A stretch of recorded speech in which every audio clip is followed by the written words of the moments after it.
Hi guys, this is Andrea, and I just wanted to make a video to show or explain how we trained our son to use Proloquo2go with a very simple, easy method. We decided not to use the preloaded vocabulary because we felt it was too difficult for him. This is what the most basic vocabulary looks like on Proloquo2go on your screen right now. If you see, there's an I want button, and there's food with all these folders, and so if you open them up, there's lots of buttons and folders inside that. And we found that it was just too complicated for our son to navigate. So what we did was we created a user, and we used what's called empty vocabulary, and it's just blank with nothing in it, and you just start adding your own pictures and adding your own buttons from there. And I'll show you kind of how we started that. Okay, so what we did starting out was we picked a category, just one specific category, and for our son we picked food because he was already attempting to communicate to us that he wanted food at different times, and he would do that by pulling me by the hand over to the refrigerator, or pulling me by the hand over to the pantry, and fussing and indicating that he wanted something. So he was making attempts already to communicate that he wanted food, and we had used some pecks for food successfully already at that point. And so what we did was we put pictures. We started with a user with empty vocabulary, and we just forgot about at that point the preloaded vocabulary with Proloquo2go, and we put our own pictures on there. And we maybe started with 2 pictures or 3 pictures, and we just built up from there. And I would say during this time, we had a few key things that made a big difference on him being able to continue to communicate more and more foods that he wanted. And that was, we had to play around with the pictures a little bit. Sometimes maybe he couldn't distinguish this picture here and figure out what this was, but if we took a picture of the package of goldfish, he knew what it was from the box or from the package rather than just a picture like this. So we had to kind of play around with it a little bit and see what, does he recognize this as bacon? He was fine with that picture. Sometimes we had to take a picture of it rather than use the little cartoon picture. And I also, I put in a picture here of an apple on here because this is one of the things that would often throw our son off.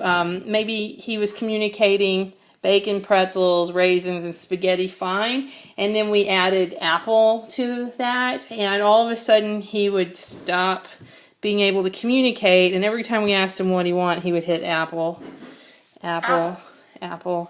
And then if we gave him an apple, it was obvious that that's not what he wanted. So what we found was that a lot of times if we put anything on the screen that is bright red, it's just so visual appealing. I think our son has some impulse control issues, and he just hits that so fast because his eye goes straight to it, rather than scanning the screen and taking the time to figure out, okay, I'm really wanting bacon, so let me hit bacon.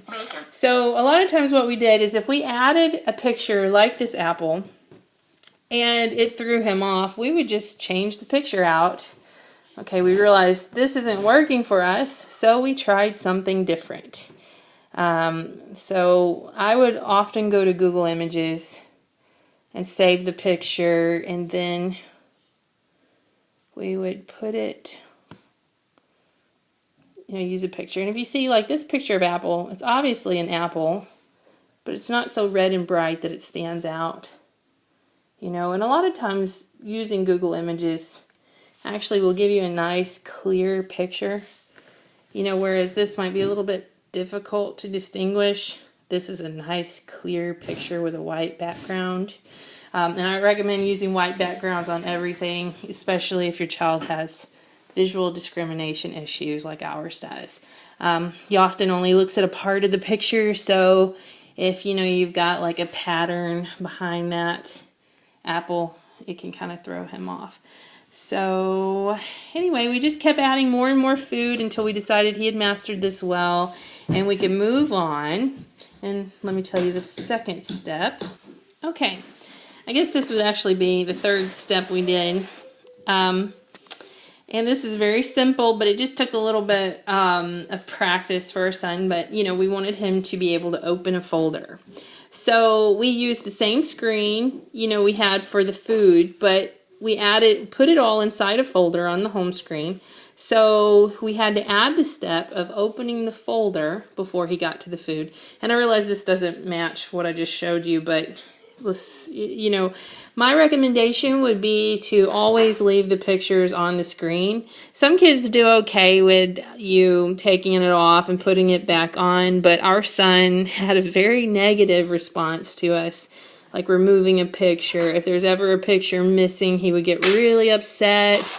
And I think what happened in that situation is that, you know, the iPad would lose value. If he couldn't go over to this iPad and access the picture to request that he wanted bacon every single time, the iPad lost value. I mean, what's the point? It's basically if the parent or the therapist is controlling which pictures he has access to at all times, then, you know, it's not his thing anymore. It's not his voice. He can't communicate what he wants to.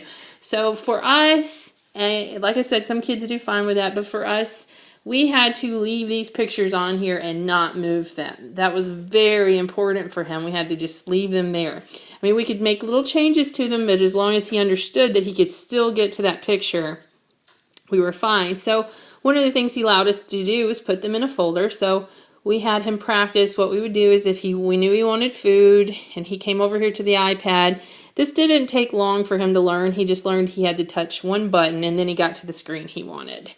And so we just practiced that over and over, you know, and then we had to teach him how to go to back to the home screen, you know, and things like that as we went along. But after he was able to use this folder, what we did, oops, that's the wrong button. What we did was we added a folder. And what we did was he had a couple of toys that he really, really loved to play with. Let me see if I can open this. Here we go. We started with adding a toys folder. I don't know why I'm so slow at this. Here we go. All right. So this was the biggest step. And the step was being able to distinguish between two folders. And this actually took a long time for him to learn because honestly, I think my son just looks at this and he sees blobs of color sometimes. So, you know, it just took him a little while to figure out, okay, my food's in this one and my toys are in this one. And we would have to teach him how to exit out of a folder. And, you know, if he made a mistake, okay, I wanted my ball, that's the wrong folder, then, you know, he can go back to the home screen here or there and go to the right one. So it took him a long time to be able to navigate between the two folders, but he did learn it. And then we added another folder. We put that on the home screen. I hope I did that right. Okay, so now we got 3 folders. Now he can tell us where he wants to go. And adding that third folder was actually easy because he understood that, you know, there were different pictures in different folders by that point. And also he was really hung up on going to the pool. So that was our third step was, you know, adding folders. So the next step after that we did with him was we added I want. Oh, I'm such a big thing. Okay.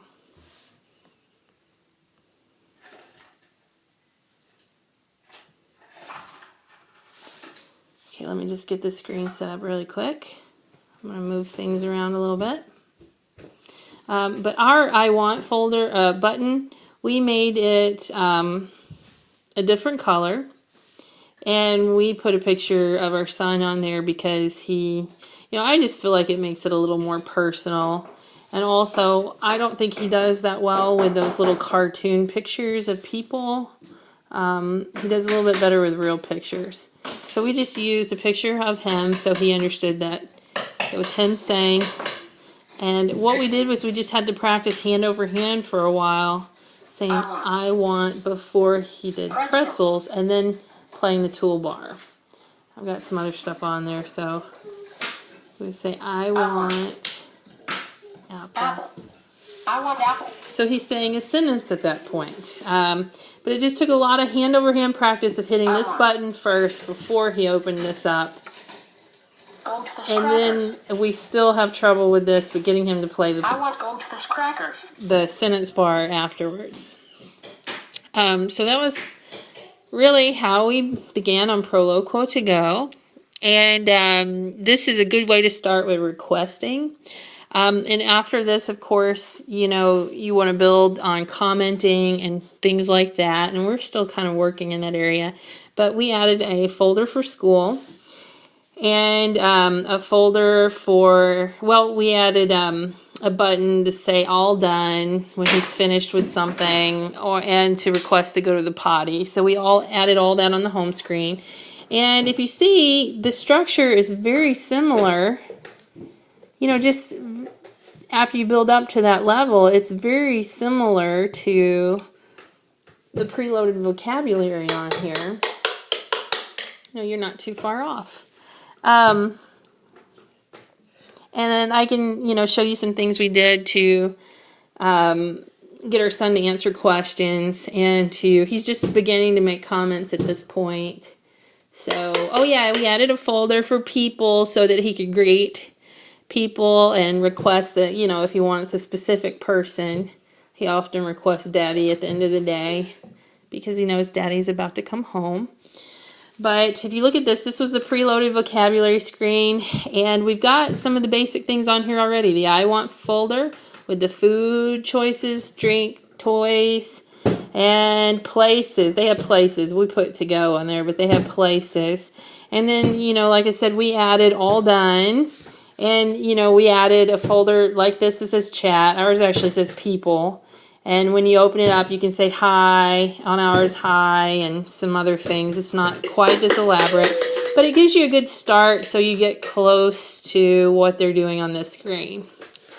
I hope that's helpful. Thanks.